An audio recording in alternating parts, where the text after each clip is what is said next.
ఇక దేనికి అంటే చంద్రబాబు గారు వేగం తగ్గిందా లేకపోతే వ్యూహం పెరిగిందా? వ్యూహం పెరిగింది అనే అనుకోవాలండి. కొంచెం జాగ్రత్తగా వ్యవహరిస్తున్నాడు ఆయన. గతంలో లాగా ఇమ్మీడియట్ యాక్షన్ అంటే చంద్రబాబు నాయుడు అంటే ఒక దశలో ఏ రకమైన ఇంప్రెషన్ ఇచ్చాడంటే ఆయన మనకి జన్మభూమి సభలు చూసాం మనం. ఆ రోజుల్లో ఆయన జనం సమక్షంలోనే అధికారులని రివ్యూ చేసేవాడు. రివ్యూ చేసి అక్కడికక్కడే చర్యలు తీసేసుకునేవాడు. నిజానికి ఆ టైంలో అర్జున్తో ఒక సినిమా వచ్చింది, శంకర్ తీసిన సినిమా, ఒకరోజు ముఖ్యమంత్రి, ఒకే ఒక్కడు. ఆ ఒకే ఒక్కడికి చంద్రబాబు నాయుడు గారే నమూనా అని చెప్పేసి ఒక ప్రచారం జరిగింది ఆ టైంలో.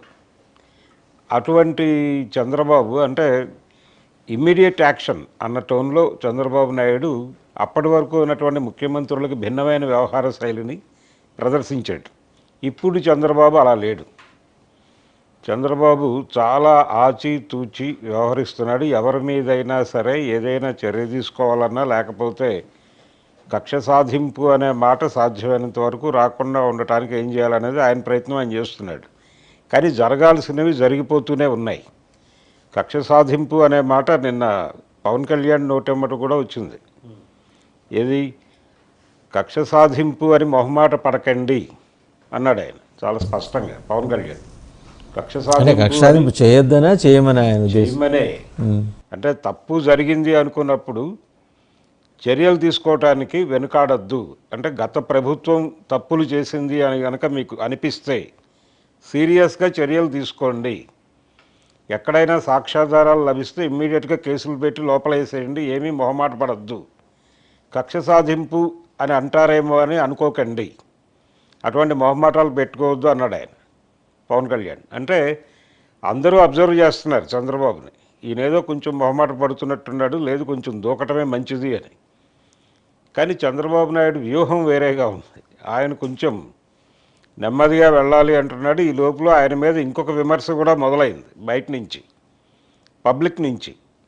ఇప్పటి వరకు మీరు శ్వేతపత్రాలు అంటున్నారు, గత ప్రభుత్వం చేసినటువంటి తప్పుల్ని ఏకరువు పెడుతున్నారు. 50 రోజుల నుంచి జరుగుతోంది అదే.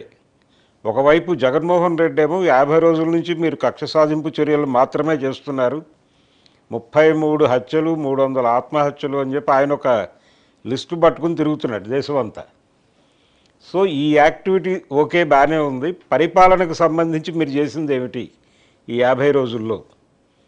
పరిపాలనా పరమైనటువంటి కార్యక్రమాలు ఏం చేశారు మీరు అని జనంలో నుంచి నెమ్మదిగా ఒక ప్రశ్న మొదలైంది. వీటన్నిటినీ అడ్రస్ చేయాల్సినటువంటి ప్లేస్లో చంద్రబాబు నాయుడు ఉన్నాడు. అందుకని ఆయన కొంచెం ఆచితూచి ఇలాంటి విషయాలు, ఇప్పుడు మీరు అన్నటువంటి కృష్ణా జిల్లా ఎస్పీ ఆయన్ని గతంలో వేధించిన వాడే అయినప్పటికీ ఆ ఏరియాలో అంటే పర్టికులర్గా డిపార్ట్మెంట్లో ఆత్మస్థైర్యం దెబ్బతినకుండా చూసుకోవడం కూడా తన బాధ్యతగా భావిస్తున్నాడు ఆయన. లేకుండా పిఎస్ఆర్ ఆంజనేయులు కూడా ఉద్యోగం ఇచ్చేస్తారు. ఎందుకంటే ఆయన ఇంతకన్నా ఎక్కువ కక్ష సాధించారు కదా, ఆయన విపరీతంగా వేధించారు కదా వాళ్ళ భాష. ఆయన ఆల్రెడీ సీన్లో నుంచి తప్పుకున్నాడు స్వచ్ఛందంగానే.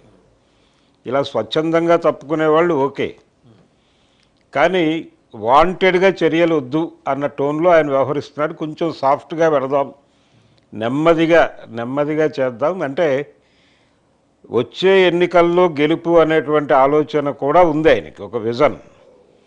వచ్చే ఎన్నికలలో గెలుపు అనే వ్యూహరచనలో భాగంగా వ్యవహరించాలి అనేది ఆయన నిన్న వాళ్ళ పార్టీ శ్రేణులతో